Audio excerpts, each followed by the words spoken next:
One factor that influences radiant heating is the color of the substance that's absorbing heat. In plants, for example, most insulated piping is covered with shiny or light-colored materials. These materials reflect most of the radiant energy that contacts them, so they absorb little radiant heat. There are many different types of heat exchangers. These include coolers, heaters, condensers, and waste heat recovery units, to name a few. Despite this variety, most heat exchangers have several aspects in common. There's usually a hot fluid and a cool fluid, and both fluids flow through the heat exchanger. There's also a surface through which heat transfer takes place. A shell and tube heat exchanger is one of the most commonly used types in a plant. The shell is simply the outer casing of the heat exchanger. Inside the shell, there's a bundle of tubes. The tubes carry one of the fluids and act as a boundary to separate the fluids in the heat exchanger. The tube walls provide a surface area for the heat transfer between the two fluids. Tube sheets support the tubes and help form the heads. The heads are the ends of the heat exchanger. The fluid that flows through the tubes enters and exits through the heads. In this heat exchanger, the hotter fluid flows through the tubes, and the cooler fluid flows around the tubes. Fluid in the tubes exchanges heat with fluid around the tubes. As the two fluids flow through the heat exchanger, heat transfers from the hotter fluid to the cooler fluid.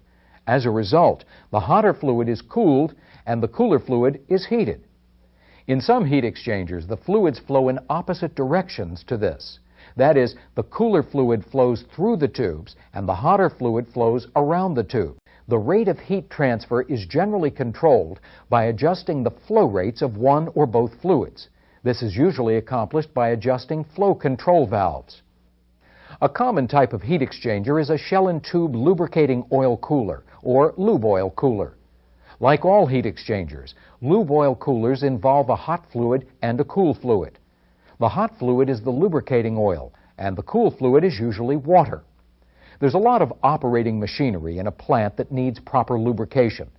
The purpose of a lube oil cooler is to maintain the temperature of the lube oil within a certain range to keep it from overheating. Overheated oil may not lubricate equipment properly. The proper lube oil temperature can be maintained by controlling the flow of water through the cooler. Many factors can lead to abnormal conditions in a heat exchanger. Some common problems are scale, corrosion, tube leakage, and tube blockage. Scale is a buildup of solid impurities on the inside of a tube wall. Scale acts as an insulator, reducing the tube's ability to transfer heat. Another problem, corrosion, can also form on tube surfaces and act as an insulating layer. This, too, can lead to heat transfer problems. In addition, corrosion can eat away and weaken tube metal, which may lead to tube leakage. If a tube leaks, the heat transfer process is affected. But an even more serious problem is the contamination of fluids flowing through the heat exchanger. When leaks occur, the heat exchanger is usually shut down for inspection and repair. If only a few tubes are leaking, the tubes could be plugged and the heat exchanger put back into service, but at reduced efficiency. If there are a lot of tubes leaking, more extensive repair work may need to be done. Another problem is tube blockage. It may be caused by a buildup of aquatic life, microorganisms, or debris in the tubes or on the tube sheet. If tube blockage occurs, the fluid has fewer tubes to flow through. This reduces the area available for heat transfer within the heat exchanger, so the amount of heat transfer decreases. If too many tubes are blocked, flow through the heat exchanger is reduced. Under these conditions, it may be possible to increase the flow rate through the heat exchanger to maintain the proper heat transfer. Often, though, the heat exchanger will have to be shut down for cleaning to remove the blockage. In some cases, heat exchangers are backwashed. The liquid in the tubes is sent through in the opposite direction to dislodge debris that could be impeding flow.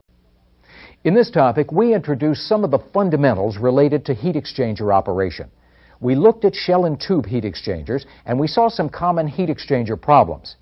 Take a minute now to try a few practice questions on this material. Inside the shell, there's a bundle of tubes. The tubes carry one of the fluids and act as a boundary to separate the fluids in the heat exchanger. The tube walls provide a surface area for the heat transfer between the two fluids. Scale is a buildup of solid impurities on the inside of a tube wall. Scale acts as an insulator, reducing the tube's ability to transfer heat. Convection heat transfer relates to how fluids move.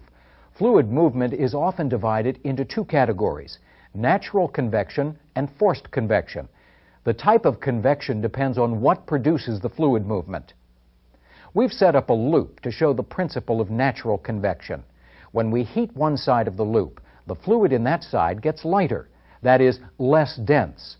The warmer and lighter fluid rises. It's replaced by cooler, denser, and therefore heavier fluid coming in behind it. The difference in density between the warmer water and the cooler water starts the flow in the loop.